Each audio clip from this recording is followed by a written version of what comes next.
السلام علیکم ورحمۃ اللہ وبرکاتہ۔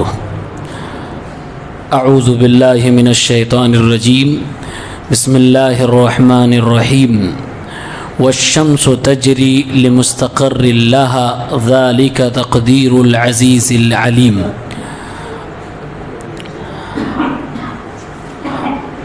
آج سب سے پہلے جس صورت کے منتخب آیت کی تفسیر دیکھیں گے وہ صورت ہے سورہ یاسین۔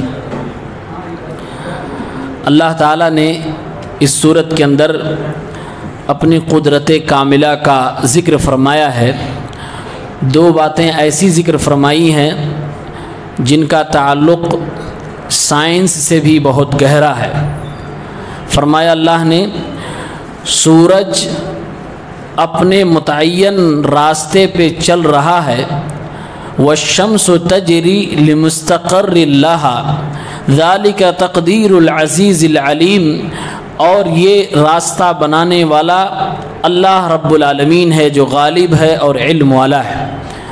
سورج اپنے راستے پہ چل رہا ہے، مفسرین نے اس کا 3 معنی کیا ہے۔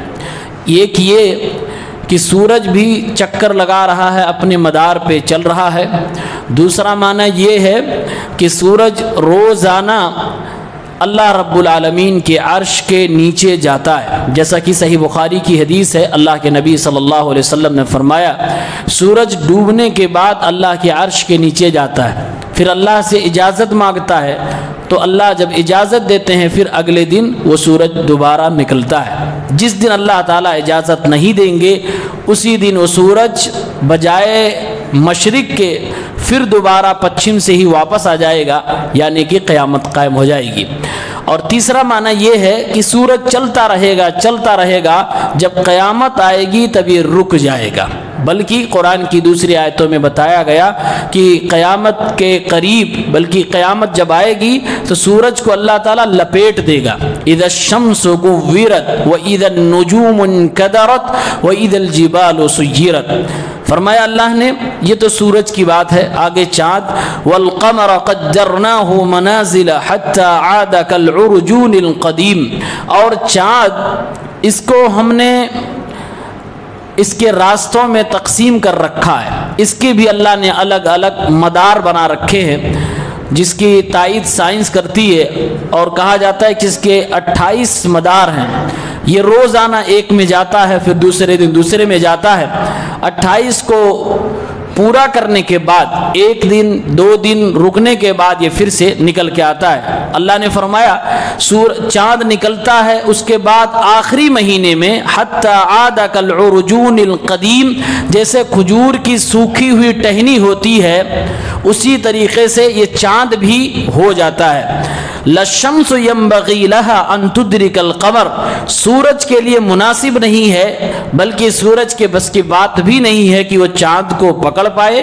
ولا الليل سابق النهار، اور رات بھی دن سے آگے نہیں بڑھ سکتی۔ وكل في فلك يسبحون، اور یہ سورج چاند سب اللہ رب العالمین کی تسبیح بیان کر رہے ہیں۔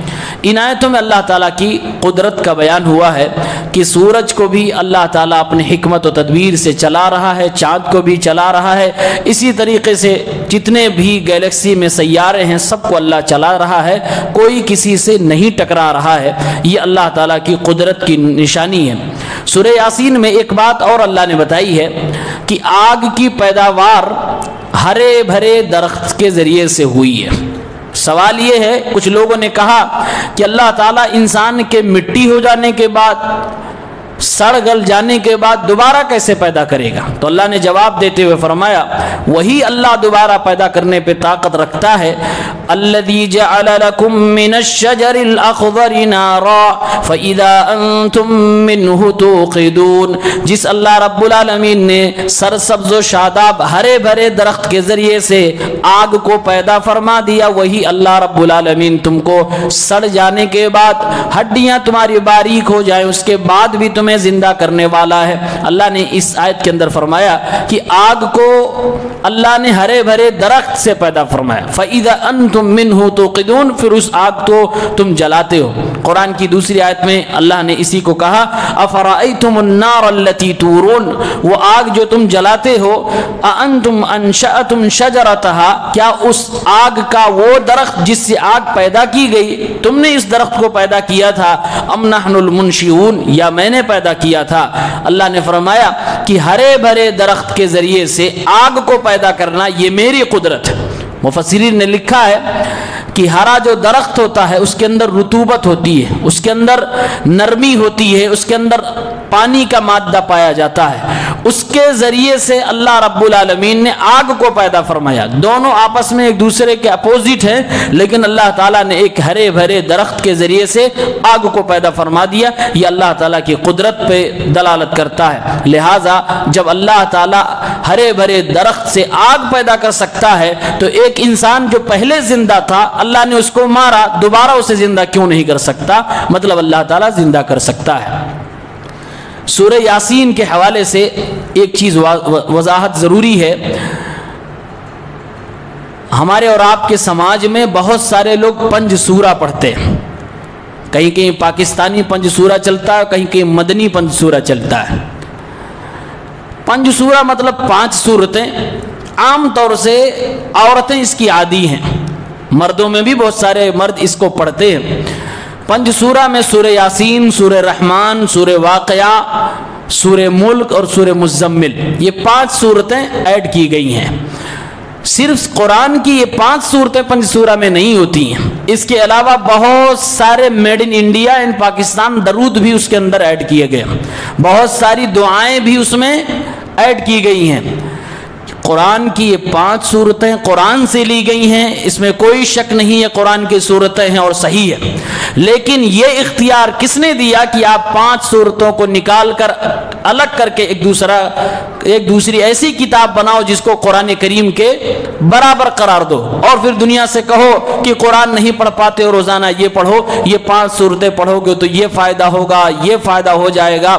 اور یقین مانیے صحیح حدیث کی روشنی میں سورہ یاسین کی کوئی فضیلت ثابت نہیں ہے، سورہ ملک کی فضیلت ثابت ہے۔ قرآن کی صورتوں کے حوالے سے جتنی ساری فضیلتیں بیان کی جاتی ہیں بہت ساری اس میں کمیاں ہیں، اس میں چھان پھٹک کرنے کی ضرورت ہے۔ تو صحیح حدیث کی روشنی میں دیکھا جائے تو سورہ یاسین کی کوئی فضیلت خاص ثابت نہیں ہے کہ یہ سورہ یاسین ہے، اس کو یہ پڑھو گے تو یہ ہو جائے گا، اور یہ ساری چیزوں کو بیس بنا کر یہ پنج سورہ بنایا گیا۔ اس کے اندر جو درود لکھے گئے ہیں وہ سارے کے سارے درود تقریباً وہ انسانوں کے بنائے گئے ہیں، اللہ کے نبی صلی اللہ علیہ وسلم نے وہ درود نہیں سکھایا۔ حتیٰ کہ جن لوگوں نے پنج سورہ پر ریسرچ کی ہے انہوں نے یہاں تک بتایا کہ اس کے اندر دعا کے نام پر شرک بھی پروسا گیا۔ لوگ دعا اللہ کے نبی صلی اللہ علیہ وسلم سے کر رہے ہیں، دوسرے لوگوں سے کر رہے ہیں، جبکہ دعا اللہ رب العالمین سے ہونی چاہیے۔ اس کے اندر بہت ساری خرافات ہیں، شرکیات ہیں، اور اپنے آپ میں یہ خود بدعت ہے۔ پنج سورہ 5 صورتوں کا ایک گلدستہ بنا کر اور پھر لوگوں کو کہنا کہ آپ یہ پڑھو، اور یہ مرض ہو جائے تو یہ پڑھو، یہاں پریشانی ہو جائے تو یہ پڑھو، اور اس کے ذریعے سے روزانہ آدمی پنج سورہ پڑھ رہا ہے، پوری زندگی گزر گئی وہ قرآن کریم نہیں پڑھ سکا۔ ایک صاحب سے میں نے پوچھا کہ آپ قرآن کریم کی تلاوت کرا کریے، تو انہوں نے کہا کہ ہم روزانہ پڑھتے ہیں، اور جب تھوڑا سا اور بات بڑھی تو معلوم ہوا یہ پنج سورہ روزانہ پڑھتے ہیں، اور اس کو کہنے میں قرآن کریم روزانہ پڑھ رہا ہوں۔ بھائی یہ قرآن کی صورتیں ہیں، اس میں کوئی شک نہیں، لیکن صرف 5 قرآن کی صورتیں آپ پڑھو اور کہو کہ میں قرآن پورا پڑھ رہا ہوں، یہ غلط ہے۔ قرآن سے دور کرنے کا یہ سازش ہے کہ قرآن سے امت کو دور کر دیا جائے۔ اور دوسرا یہ اس کے پیچھے لاجک یہ ہے کہ قرآن کی 5 صورتوں کو سامنے رکھ کر آپ کو اس کے ساتھ ساتھ اپنی گڑھی ہوئی دعائیں، وظیفے اور درود سکھائے جا رہے ہیں جن کا قرآن و حدیث سے کوئی لینا دینا نہیں، یعنی حق کے پلیٹ میں باطل کو پروسا جا رہا ہے۔ قرآن کے نام پر، پنج سورہ کے نام پر آپ کو بدعات، شرکیات اور غلط وظیفے دعائیں سکھائی جا رہی ہیں۔ لہٰذا سیدھے اللہ رب العالمین کے کلام سے جڑیے، تلاوت کرنی ہے پورے قرآن کی تلاوت کریے، جن صورتوں کی فضیلت صحیح حدیث سے ثابت ہے آپ اس کو پڑھیے، اس میں کوئی حرج کی بات نہیں ہے، آپ کا دل کر رہا پڑھیے، سونے سے پہلے سورہ ملک کی تلاوت کر لیجئے، وہ فضیلت ثابت ہے، لیکن پنج سورہ وغیرہ سے اپنے گھر کی عورتوں کو بھی دور کریے۔ اس کتاب سے جو یہ بنائی گئی، چاہے پاکستانی ہو یا مدنی پنج سورہ ہو، یہ سب قرآن سے دور کرنے کا ایک ڈھونگ ہے، اس سے اپنے آپ کو بچائیے۔ اس کے بعد سورہ صافات کی شروعات ہوتی ہے۔ اس سورت میں اللہ تعالیٰ نے ایک بہت اہم بات یہ بتائی ہے کہ آدمی نیک عمل کرے تو کیوں کرے، کیا پائے گا، کون سا انعام پائے گا کہ آدمی کو کہا جائے کہ اس کو پانے کے لیے تم یہ ساری محنت کرو۔ اللہ نے قرآن میں فرمایا ہے الا عباد اللہ المخلصین، اللہ کے نیک بندوں کو اللہ کا عذاب نہیں پکڑے گا۔ اولئک لہم رزق معلوم، اللہ کے نیک بندوں کے لیے معلوم رزق ہے۔ فواکہ وہم مکرمون، طرح طرح کے پھل ہیں، ان کو جنت کے اندر نوازا جائے گا، عزت دی جائے گی۔ فی جنات النعیم، نعمتوں والی جنت میں دیا جائے گا۔ علی سرر متقابلین، چار پائیوں پر بیٹھنے کی جگہوں پر آمنے سامنے بیٹھے ہوں گے۔ یطاف علیہم بکأس من معین، بہتا ہوا شراب کا جام ان کے سامنے چلایا جائے گا۔ بیضاء لذۃ للشاربین، یہ پینے کا جام بالکل سفید ہوگا، پینے والوں کو لذت دے گا، مزہ دے گا۔ لا فیہا غول ولا ہم عنہا ینزفون، نہ اس میں بدمستی ہوگی اور اس کو پینے کے بعد نہ کوئی آدمی بہکے گا، علول جلول نہیں بکے گا۔ وعندہم قاصرات الطرف عین، اور ان جنتیوں کے پاس بڑی بڑی آنکھوں والی، نگاہوں کو جھکانے والی حوریں بھی ہوں گی۔ کأنہن بیض مکنون، یہ حوریں گویا کی سفید چھپائی ہوئی انڈے کی طرح ہوں گی۔ فاقبل بعضهم على بعض يتساءلون، جنتی آپس میں ایک دوسرے کے سامنے چہرہ کر کے سوال کر رہے ہوں گے۔ قال قائل منهم انی کان لی قرین، ایک جنتی دوسرے جنتی سے کہے گا میرے دوست کیا تمہیں معلوم ہے دنیا میں میرا ایک دوست بھی تھا۔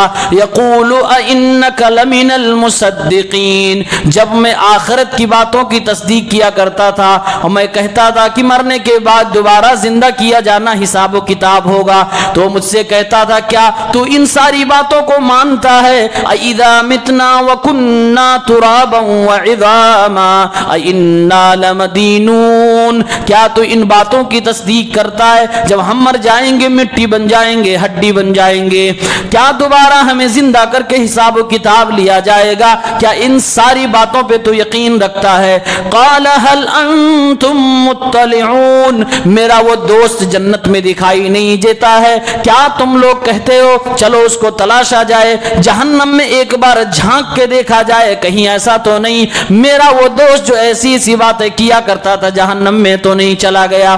فاطلع فرآہ فی سواء الجحیم، اللہ نے فرمایا وہ جنتی جنت سے جہنم میں جھانکے گا تو اس کا وہی دوست جہنم کے بیچوں بیچ میں جل رہا ہوگا، سزا پا رہا ہوگا۔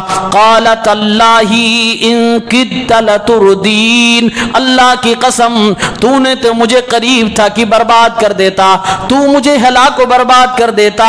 ولولا نعمت ربی لکنت من المحضرین، اگر اللہ کی نعمت میرے ساتھ نہ ہوتی، اللہ رب العالمین کی رحمت میرے اوپر نہ ہوتی تو میں بھی اسی کی طرح آج جہنم کے اندر جل رہا ہوتا۔ افما نحن بمیتین، پھر وہ جنتی اپنے جنتی بھائیوں سے بات کرتے ہوئے کہے گا او میرے جنتی ساتھیوں یہ بتاؤ کیا ہم کو دوبارہ مرنا پڑے گا؟ الا موتتنا الاولی، یا پھر وہی ایک موت جو دنیا میں آئے تھی وہی موت کافی ہے، اب اس کے بعد جنت میں آنے کے بعد کہیں مرنا تو نہیں ہوگا۔ وما نحن بمعذبین، اگر اب ہمیں دوبارہ موت نہیں آئے گی تو یہ تو خوشی کی بات ہے، یعنی ایک بار جنت میں پہنچ گئے اب ہمیں نکالا نہ جائے گا، اب دوبارہ موت نہیں آئے گی، ہمیں سزا نہیں ملے گی۔ ان ھذا لہو الفوز العظیم، یہ بہت بڑی کامیابی ہے، لِمِثْلِ هَذَا فَلْيَعْمَلِ الْعَامِلُونَ۔ اللہ نے فرمایا اسی طرح کی نعمتوں کو پانے کے لیے، اسی طرح کی جنت کو پانے کے لیے، اسی طرح کی جنتی حوروں کو پانے کے لیے، اسی طرح کی جنتی جام کو پینے کے لیے اے میرے بندو تمہیں عمل کرنا چاہیے۔ لِمِثْلِ هَذَا، اسی طرح کی جنت پانے کے لیے فَلْيَعْمَلِ الْعَامِلُونَ، عمل کرنے والوں کو عمل کرنا چاہیے۔ قرآن میں دوسری جگہ اللہ نے فرمایا وَفِي ذَلِكَ فَلْيَتَنَافَسِ الْمُتَنَافِسُونَ، آپس میں ایک دوسرے سے آگے بڑھنے کی انسان کے اندر للک ہوتی ہے، تڑپ ہوتی ہے، تو جنت کو بڑھ چڑھ کر حاصل کرنے میں انسانوں کو مقابلہ کرنا چاہیے، منافسہ کرنا چاہیے۔ اس آیت میں اللہ نے فرمایا لِمِثْلِ هَذَا فَلْيَعْمَلِ الْعَامِلُونَ، اس جنت کو پانے کے لیے، اس طرح کی نعمتوں کو پانے کے لیے عمل کرنے والوں کو عمل کرنا چاہیے۔ اس میں اللہ نے بڑی جنت کی نعمتوں کا تذکرہ فرمایا، کہا کہ جنت کے اندر جو جام ہوگا بہتا ہوا جام ہوگا، بالکل بھرا ہوا ہوگا، بیضاء، بالکل سفید جام ہوگا۔ دنیا میں جو بھی پینے کا جام ہوتا ہے جس میں کچھ ٹیسٹ ہو، لذت ہو، تو آپ دیکھیں گے وہ وائٹ کلر کا نہیں ہوگا، کسی دوسرے کلر کا ضرور ہوگا، کیونکہ کچھ اس میں ایڈ کیا جاتا ہے تب وہ جام بنتا ہے، پھر اس کے اندر مٹھاس آتی ہے، پھر اس کے اندر لذت آتی ہے۔ لیکن اللہ نے فرمایا جنت کے اندر جو جام میں بناؤں گا، جو تمہیں پلاؤں گا اے میرے بندو، وہ بالکل سفید بھی ہوگا اور پینے میں ٹیسٹی بھی ہوگا، لذت ہوگی پینے والوں کے لیے۔ پھر اللہ نے فرمایا دنیا میں کئی ایسے جام ہیں جس کے اندر نشہ ہے، پی لینے کے بعد انسان سمجھ ہی نہیں پا رہا ہوتا کہ میں بول کیا رہا ہوں، خود کو گالی دے رہا ہوں یا اپنے ماں باپ کو یا سامنے والے کو۔ فرمایا کہ جنتی جام کو پینے کے بعد انسان کا عقل، اس کا ذہن سب کچھ صحیح سلامت رہے گا، وہ بہکے گا نہیں۔ فرمایا کہ جنت کے اندر جو حوریں ملیں گی ان کی نگاہیں جھکی ہوئی ہوں گی اور وہ جنتی حوروں کی آنکھیں بڑی بڑی ہوں گی۔ یعنی قرآن نے ایک حسن کا پیمانہ دیا کہ بڑی بڑی آنکھیں اور جھکی ہوئی آنکھیں یہ عورتوں کی خوبصورتی کی پہچان ہوتی ہے۔ کأنہن بیض مکنون، جنتی حوروں کی تشبیہ دی جا رہی ہے کہ جیسے چھپائی ہوئی انڈے کی طرح ہوں گی۔ مفسرین نے لکھا ہے اگر صرف انڈا کہہ دیا جاتا تو اس سے معلوم ہوتا کہ جنت کی عورتیں انتہائی زیادہ خوبصورت ہوں گی، لیکن اللہ نے صرف یہ نہیں کہا کہ وہ انڈے کی طرح ہے، کہا چھپائے ہوئے انڈے کی طرح ہے۔ یعنی کہ جس طرح سے کوئی شتر مرغ یا کوئی انڈا دینے والا جانور، پرندہ انڈا دینے کے بعد اس پر بیٹھ کر اس کو چھپا دیتا ہے تو اس پر کوئی گرد و غبار نہیں پڑتا، کسی طرح کا اس کے اوپر ڈسٹ نہیں آتا، ایسی جنت کی حوریں ہوں گی جن کے اوپر ذرہ برابر کسی طرح کا ڈسٹ نہیں ہوگا، کوئی گرد و غبار نہیں ہوگا، بالکل پاک صاف ہوں گی، صاف ستھری ہوں گی، خوبصورت ہوں گی، کسی نے کبھی ان کو ٹچ بھی نہ کیا ہوگا، کسی انسان نے کسی جانور نے ان کو چھوا بھی نہ ہوگا۔ تو یہ جنتی حوروں کا تذکرہ فرمایا۔ اللہ تعالیٰ نے فرمایا لِمِثْلِ هَذَا فَلْيَعْمَلِ الْعَامِلُونَ، اسی طرح کی جنت کو پانے کے لیے لوگوں کو عمل کرنا چاہیے۔ اس کے بعد سورہ صاد کی شروعات ہوتی ہے۔ سورہ صاد میں اللہ رب العالمین نے کئی نبیوں کے آزمائش کا تذکرہ فرمایا۔ حضرت داؤد علیہ السلام کی آزمائش، سلیمان علیہ السلام کی آزمائش، ساتھ میں حضرت ایوب علیہ السلام کی آزمائش کا تذکرہ فرمایا۔ آپ کے سامنے حضرت ایوب علیہ السلام کی آزمائش کا تذکرہ ذرا تفصیل سے ہے۔ ایوب علیہ السلام بنو اسرائیل کے نبیوں میں سے ایک نبی ہیں، یعقوب علیہ السلام کی نسل سے ہیں۔ یہ ایک ایسے نبی ہیں جن کو اللہ تعالیٰ نے بیماری دے کر آزمایا، مال پہلے دیا، سب کچھ چھین لیا، اس طرح سے بھی آزمایا۔ اللہ تعالیٰ نے جو بیوی بچے دیے سب کو ان سے جدا کر دیا، الگ کر دیا، غائب کر دیا، موت دے دی، اس طرح سے بھی آزمایا۔ لیکن اتنی بڑی آزمائش میں کہ انسان کے جسم میں بیماری، بال بچے چھن گئے اور مال سب کچھ ضائع ہو گیا، اتنی بڑی آزمائش کے بعد بھی اللہ کے پیغمبر اپنے دین اور اپنے عقیدے کو بہت سلامتی کے ساتھ، حفاظت کے ساتھ بچا کے رکھتے ہیں۔ اللہ تعالیٰ نے اپنے نبی کو تسلی دینے کے لیے یہ سارے تذکرے نبیوں کی آزمائش اور ان کے صبر کا ذکر فرمایا ہے۔ فرمایا اللہ تعالیٰ نے وَاذْكُرْ عَبْدَنَا أَيُّوبَ إِذْ نَادَىٰ نادى ربه أني مسني الشيطان بنصب وعذاب. اے میرے نبی میری کتاب کے اندر میرے پیغمبر حضرت ایوب علیہ السلام کا ذکر فرمائیے جب انہوں نے اپنے رب کو پکارا دعا کرتے ہوئے انی مسنی الشیطان بنصب وعذاب، اے اللہ شیطان نے مجھے ٹچ کر دیا، مجھے تکلیف دے دی ہے. اے اللہ رب العالمین شیطان جسمانی طور سے بھی مجھے تکلیفوں میں مبتلا کر رکھا ہے، اور اے اللہ جو مال و دولت ضائع ہو گیا اس کا درد و الم اس کا غم بھی مجھے چھائے جا رہا ہے، کھائے جا رہا ہے. دوسری جگہ حضرت ایوب دعا فرماتے ہیں ربی انی مسنی الضر وانت ارحم الراحمین، اے اللہ رب العالمین تو بہت زیادہ رحم کرنے والا، مجھے تکلیف محسوس ہونے لگی، اب تو میری مدد فرما. ایوب علیہ السلام کو اللہ نے بہت کچھ دیا، اس کے بعد بچوں کو بھی چھین لیا. مفسرین نے لکھا ہے کہ یہ مر گئے تھے، بچے بھی بیویاں بھی سب ختم ہو گئی. بعض لوگوں نے کہا نہیں موت نہیں آئی تھی، ان کو ان سے جدا کر دیا تھا، اللہ نے غائب کر دیا تھا، جدائی ہو گئی تھی. لیکن اکثر مفسرین نے کہا قرآن کی ظاہری آیت سے پتہ چلتا ہے کہ سب کے سب مر گئے تھے، اللہ تعالیٰ نے ان سب کو موت دے دی تھی. اور خود ایوب علیہ السلام جو ایک لگژری لائف جی رہے تھے ان کو اللہ نے بیماری دے دی. وہ بیماری 18 سال تک ایوب علیہ السلام کو لگی رہی، بڑی بھیانک بیماری. جو بھی ان کے دوست احباب تھے سب بھاگ گئے چھوڑ چھاڑ کے، صرف 2 لوگ بچے تھے جو دائیں بائیں رہا کرتے تھے. وہ بھی کہا کرتے تھے ایوب نے بہت غلط گناہ کیا ہوگا تبھی اللہ تعالیٰ اس کو اتنے دن سے عذاب میں مبتلا کیے ہوئے ہے. سب لوگ چھوڑ چھاڑ کے چلے گئے. ایک بیوی تھی جو خدمت کیا کرتی تھی. اللہ رب العالمین سے حضرت ایوب علیہ السلام نے دعا کی اے اللہ تعالیٰ شیطان نے مجھے بہت تکلیف پہنچائی ہے، جسمانی تکلیف مجھے ملی ہے، میں بیمار ہوں، جسم میں بڑی بیماری ہے. اے اللہ تعالیٰ جو مال گیا، جو آل اولاد سب ختم ہو گئے، بیویاں ختم ہو گئی، اے اللہ اس کا غم تو الگ سے ہے، جسم کا درد الگ ہے، کتنا برداشت کروں گا. اللہ سے شکایت کرتے ہیں، دعا کرتے ہیں. اللہ رب العالمین نے حضرت ایوب کی دعا کو قبول فرمایا اور اللہ تعالیٰ نے ان کو شفا دینے کا ارادہ فرمایا تو ذریعہ بتایا.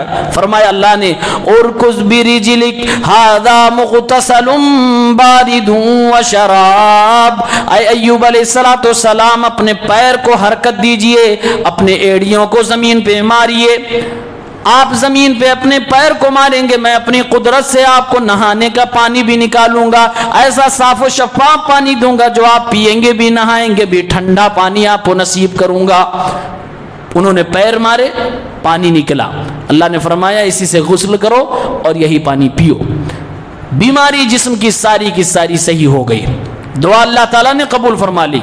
اب تو جسم صحیح ہو گیا، جو بچے چلے گئے، آل اولاد مال ضائع ہو گیا، اس کا کیا؟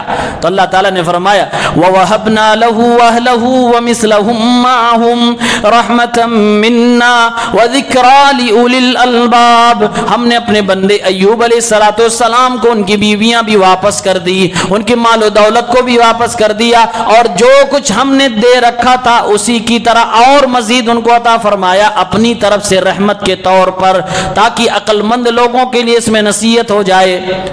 ایوب علیہ السلام جب بیمار تھے تو انہوں نے قسم کھا لی تھی اپنی بیوی کے تعلق سے کہ میں اگر ٹھیک ہو گیا تو تمہیں 100 لاٹھی ماروں گا. غلطی کی تھی تو اللہ کے پیغمبر کو غیرت آئی تو آپ نے قسم کھا لی. اب ٹھیک ہو گئے، قسم پورے کرنے کا وقت آ گیا. اللہ رب العالمین نے چونکہ ان کے اوپر رحم فرمایا تو اللہ تعالیٰ نہیں چاہتا تھا کہ وہ بیوی جو بیماری کے دنوں میں خدمت کر رہی ہو اس کا شوہر اسے 100 کوڑے یا 100 لاٹھیاں مارے. تو اللہ تعالیٰ نے خود فرمایا کہ تمہارے لیے تخفیف کی جا رہی ہے، تم ایک کوئی ایسا جھاڑو کے جیسا کچھ لو جس میں 100 سیکیں ہوں اور ان کو ایک بار مار دو، تمہاری قسم بھی پوری ہو جائے گی، قسم نہ ٹوٹنے پائے اور تمہاری بات بھی رہ جائے گی. اللہ نے خود کہا وَخُذْ بِيَدِكَ ضِغْثًا فَاضْرِبْ بِهِ وَلَا تَحْنَثْ، اے میرے پیغمبر اپنے ہاتھ میں ایک ایسا جھاڑو لیجئے جس کے اندر 100 سیکیں ہو اور اسے مار دیجئے، اپنی قسم کو نہ توڑیے۔ انا وجدناہ صابرا، خود اللہ نے فرمایا میں نے اپنے بندے ایوب علیہ السلام کو بڑا صبر کرنے والا پایا۔ نعم العبد انہ اواب، کیا بہترین میرا بندہ ہے، اللہ رب العالمین کی طرف رجوع کرنے والا بڑا پیارا بندہ ہے۔ خود اللہ تعالیٰ جس کو کہے کہ میں نے اپنے بندے کو بڑا صبر کرنے والا پایا، اس کے صبر کا عالم کیا ہوگا ہم اور آپ اندازہ نہیں کر سکتے۔ یہاں پر ایک بات سمجھنے کی ہے کہ جب اللہ تعالیٰ نے ایوب علیہ السلام کو دوبارہ دینا شروع کیا تو کیسے دیا؟ کہتے ہیں ایوب علیہ السلام غسل فرما رہے تھے کہ ان کے برتن میں سونے کی ٹڈیاں آ کر گرنے لگی، گولڈ کی ٹڈیاں آ کر گرنے لگی، اور یہ اٹھا کر اپنے کپڑوں میں بھرنے لگے۔ اسی طرح سے چاندی کی چیزیں ان کے برتن میں، ان کے کپڑوں میں گرنے لگی۔ بھی اللہ تعالیٰ سے دعا کرتے ہیں اللہ رب العالمین یہ کیا تو عطا فرما رہا ہے، تیرا رحم و کرم ہے۔ اللہ نے پھر آواز دی یا ایوب الم اکن اغنیتک عما ترى، کیا میں نے تجھے مالدار نہیں کر دیا؟ ایوب علیہ السلام نے فرمایا قال بلا یا ربی، اے رب کیوں نہیں، تو نے سب کچھ عطا کیا، ولکن لا غنا لی عن برکتک، لیکن تیری برکت اور رحمت کے بغیر کون سی مالداری، یعنی اگر تو برکت نہ دے، رحمت نہ دے تو اللہ تعالیٰ دنیا کی مالداری کی کوئی حیثیت نہیں، اصل چیز ہے کہ تو میرے پاس جو ہے اس میں برکت ڈال دے۔ تو یہ چیز ہمیں اور آپ کو بھی طلب کرنی چاہیے کہ اللہ تعالیٰ جو بھی تو نے حلال رزق عطا فرمایا اس کے اندر برکت عطا فرمایا۔ ایک چیز اور ہے، ایوب علیہ السلام اللہ تعالیٰ سے شکایت کر رہے ہیں کہ اے اللہ مجھے شیطان نے تکلیف پہنچائی، مجھے بڑی تکلیف ہو رہی ہے، اور اس کے بعد خود اللہ فرما رہا میں نے اپنے بندے کو صبر کرنے والا پایا۔ تو کیا شکایت کرنے والا انسان صبر کرنے والا ہو سکتا ہے؟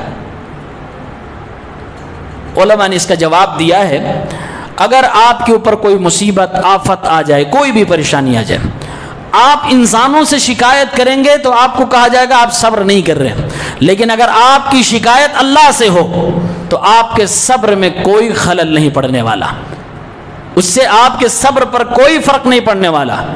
یہ چیز حضرت ایوب علیہ السلام کے اس واقعے سے بھی ثابت ہے کہ انہوں نے اللہ رب العالمین سے شکایت کی، کسی بندے سے شکایت نہیں کی تھی۔ اسی طرح سے حضرت یعقوب علیہ السلام حضرت یوسف علیہ السلام کے کیس میں وہ بھی کہتے ہیں میں صبر کر رہا ہوں اور صبر جمیل کر رہا ہوں، لیکن وہ بھی شکایت اللہ سے کرتے ہیں، انما اشکو بسی وحزنی الی اللہ، میں اپنے غم اور اپنے اشک، اپنی تکلیف کی شکایت اپنے اللہ سے کرتا ہوں۔ تو یعقوب علیہ السلام نے بھی اللہ سے شکایت کی، پھر بھی وہ صبر کر رہے ہیں، ایسے ایوب علیہ السلام نے بھی اللہ سے شکایت کی، پھر بھی اللہ فرما رہا کہ یہ بندے صبر والے ہیں۔ معلوم یہ ہوا کہ صبر کا اصلی مطلب یہ ہے کہ انسان بندوں سے، مخلوقات سے شکایت نہ کرے۔ اللہ رب العالمین سے آپ شکایت کریں گے تو صبر پر کوئی فرق نہیں پڑنے والا۔ بہت سارے لوگوں کو غلط فہمی ہوتی ہے، جب مصیبت آتی ہے تو کہتے ہیں میں دعا بھی نہیں کرنے جاؤں گا، میں اللہ سے نہیں کہنے جاؤں گا کہ اللہ مجھے ٹھیک کر دے یا مصیبت ٹال دے، میں صبر کروں گا۔ یہ صبر نہیں ہے۔ صبر کا مطلب یہ نہیں کہ آپ اللہ سے دعا کرنا ہی چھوڑ دو، صبر کے اندر یہ داخل ہے کہ آپ دنیا والوں کے سامنے ہاتھ پھیلانا چھوڑ دو، لیکن اللہ رب العالمین سے شکایت کرتے رہو، اللہ سے مانگتے رہو، اللہ تعالیٰ اس کو پسند فرماتا ہے۔ اللہ تعالیٰ نے گویا کہ ان آیتوں کے ذریعے سے سبق دیا کہ جو شخص اپنی مصیبت اور تکلیف کے دنوں میں صبر کر لیتا ہے، ایک دن آتا ہے کہ وہ کامیابی ضرور پا جاتا ہے، اور اللہ تعالیٰ اپنے بندے کو مصیبت دے کے جب کامیابی بعد میں دیتا ہے تو خوب نوازتا ہے، جیسے ایوب علیہ السلام کو جو پہلے دیا تھا، بعد میں اللہ نے کامیابی جب دی تو اس کا دگنا دیا، کئی گنا اللہ رب العالمین نے ان کو عطا فرمایا، سونے کی ٹڈیاں ان کے کپڑوں میں گرنے لگی۔ تو آج بھی اللہ وسائل پیدا کر سکتا ہے۔ اس واقعے سے یہ بھی معلوم ہوا کہ ایوب علیہ السلام اللہ کے ایک نبی ہیں۔ ایک نبی بھی اپنے لیے نفع نقصان کی ملکیت اور قدرت نہیں رکھتا ہے، اللہ تعالیٰ جو چاہے اپنے نبی کو عطا فرماتا ہے، جو چاہتا ہے نہیں عطا فرماتا ہے۔ 3 ایسے اسلامک ہسٹری میں واقعات ملتے ہیں جہاں پر کچھ مارنے سے زمین سے پانی نکلا ہے۔ ایوب علیہ السلام کا واقعہ آپ کے سامنے ہے۔ اللہ تعالیٰ نے فرمایا اپنے پیر کو ماریے، پانی میں نکالوں گا، پینے کا پانی، نہانے کا پانی اللہ نے اپنی قدرت سے نکالا۔ اسی طریقے سے موسیٰ علیہ السلام کو اللہ نے فرمایا اپنی لاٹھی ماریے پتھر پہ 12 چشمے میں پھوڑ دوں گا، 12 چشمے نکلے، 12 طرح سے فوارے نکلنے لگے۔ اور تیسرا واقعہ، حضرت جبرائیل علیہ السلام نے اپنے پر کو زمین پہ مارا تو اسماعیل علیہ السلام کے لیے زمزم کا پانی مکے سے نکلا تھا۔ یہ 3 ایسی تاریخ میں واقعات ہیں جو کوئی چیز مارنے سے زمین سے فوارے نکلے۔ یہاں پیر مارے گئے، وہاں لاٹھی ماری گئی، وہاں پر مارے گئے۔ تینوں واقعات قرآن سے اور احادیث مبارکہ سے ثابت ہے۔ ایک چیز اور ہے قابل غور، پیر مارنے سے پانی نکل جائے یہ چیز تھوڑی ناممکن سی لگتی ہے، یعنی کم سمبھو لگتا ہے۔ اور ادھر ہم نے ابراہیم علیہ السلام کے واقعے میں سنا اور دیکھا کہ آگ کا کام تھا جلانا، لیکن اللہ تعالیٰ نے اس کے جلانے کی طاقت کو بھی ختم فرما دیا۔ گویا کہ اللہ نے یہ بتایا ہے کہ زمینی پاور کبھی کبھی کم ہو تو اس سے میں بڑی آفت کو بھی ٹال سکتا ہوں، اور اگر کبھی کبھی زمینی پاور زیادہ ہو تو اس کے اندر میں طاقت کم کر سکتا ہوں تاکہ تمہاری حفاظت ہو سکے۔ جیسے آگ کے اندر جلانے کی طاقت تھی اور خوب تیز آگ جلائی گئی تھی، نارمل آگ نہیں تھی، پورے شہر کے مل کے لوگوں نے جلایا تھا، دہکایا تھا اس آگ کو، لیکن اللہ نے فرمایا اس کا کام جلانا تھا، اس کے اندر بہت پاور تھا، لیکن میں نے اس کو ایسا کم کیا کہ میرے بندے کا ایک بال بھی باقا نہیں کر پایا۔ تو میں اگر چاہوں تو ایسا کر سکتا ہوں۔ یہاں پر اللہ نے فرمایا کہ پیر مارو، پیر مارنے سے ایک گلاس کا پانی نہ نکلے، چشمہ کیسے پھوٹ جائے گا، لیکن اللہ نے فرمایا یہ ایک نارمل چیز ہے، اس میں بہت زیادہ طاقت نہیں ہے، لیکن میں اگر چاہوں تو اس سے فوارہ بھی نکال سکتا ہوں۔ اللہ نے یہاں پر نکال دیا، یعنی سبق دیا، میرے بندو سبب پر نہ بھروسہ کیا کرو، بھروسہ ہمیشہ میری ذات پہ کیا کرو، میں چاہوں گا تو ایسے کر سکتا ہوں، چاہوں گا تو ایسے کر سکتا ہوں، تمہاری حفاظت کر سکتا ہوں۔ اس سے یہ بھی معلوم ہوا کہ قسم اگر آپ کھا لیں تو قسم توڑنی نہیں چاہیے، اور ایوب علیہ السلام کے زمانے میں یہ چیز واضح ہوتی ہے کہ وہاں شاید کفارے کا زمانہ نہیں تھا، کفارے کی بات نہیں تھی۔ آج ہماری شریعت میں ہے کہ اگر آپ نے کوئی قسم کھا لی اور آپ پوری نہیں کر پا رہے تو کفارہ دے دیجئے، کفارہ دے کے آپ اپنی قسم ختم کر سکتے ہیں، لیکن اس زمانے میں تھا کہ کفارہ بھی نہیں دے سکتے، اسی لیے اللہ تعالیٰ نے فرمایا کہ ایسی جھاڑو لیجئے جس کے اندر 100 کوڑے کی طرح ہو، 100 سیکیں ہو، اور اس سے مار کے اپنی قسم پوری کر لیجئے۔ پہلی بات، قسم زیادہ نہیں کھانی چاہیے، اور اگر کھانے کی ضرورت پڑے بھی تو اللہ تعالیٰ کی قسم کھانی چاہیے، کسی اور کی نہیں۔ اس کے بعد سورہ زمر ہوتی ہے، سورہ زمر کے اندر اللہ رب العالمین نے یہ بتایا ہے کہ مشرکین مکہ کا اصل شرک کیا تھا۔ اس پوائنٹ کو اگر آپ سمجھ لیں تو آپ سمجھ جائیں گے کہ اہل حدیثوں کو کیوں بدنام کیا جاتا ہے کہ یہ لوگ اولیاء کو، ولی کو نہیں مانتے۔ یہ بہت اہم نقطہ ہے جو ہمیں سمجھنا ہوگا۔ آپ لوگوں کا کیا خیال ہے، ابو جہل اللہ رب العالمین کے وجود کو نہیں مانتا تھا؟ مانتا تھا کہ اللہ ہے، اس نے باقاعدہ اللہ سے دعا کی ہے کہ اے اللہ اگر محمد حق پہ ہے تو میرے اوپر عذاب نازل فرما دے۔ اگر اللہ کو نہ مانتا تو اللہ سے دعا کرتا نہیں کرتا۔ وہ یہ مانتا تھا کہ اللہ رب العالمین پیدا کرنے والا ہے، اللہ رب العالمین روزی دینے والا ہے، اللہ ہی دنیا چلانے والا ہے، اللہ ہی ساری کائنات کا مالک ہے۔ یہ سب کچھ ابو جہل اور پوری پارٹی مانتی تھی۔ پھر لڑائی کس بات کی تھی؟ کس بات کی لڑائی تھی اللہ کے نبی صلی اللہ علیہ وسلم سے اور مشرکین مکہ سے؟ لڑائی یہ بات کی تھی، یہ لوگ کہتے تھے سب کچھ مانتے ہیں کہ اللہ نے ہی سب کچھ کیا، روزی وہی دے رہا، سب کچھ مالک وہی ہے، پیدا وہی کیا ہے، لیکن ہم اللہ تک ڈائریکٹ نہیں پہنچ سکتے۔ اللہ تعالیٰ ہم سے ناراض ہوگا تو ہم اللہ کو منا نہیں سکتے، تو ہمیں اللہ سے قریب کرنے کے لیے بیچ میں کوئی وسیلہ اور واسطہ چاہیے۔ تو کیا واسطہ؟ کہا محمد جو یہ خانہ کعبہ کے اندر 360 بت لگے ہوئے ہیں، ہم انہی میں سے کسی کی پوجا کرتے ہیں، ان کو خوش کرتے ہیں۔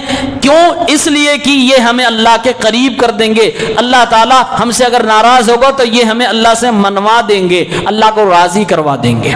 یہ کس کا عقیدہ ہے؟ یہ مشرکین مکہ کا عقیدہ تھا۔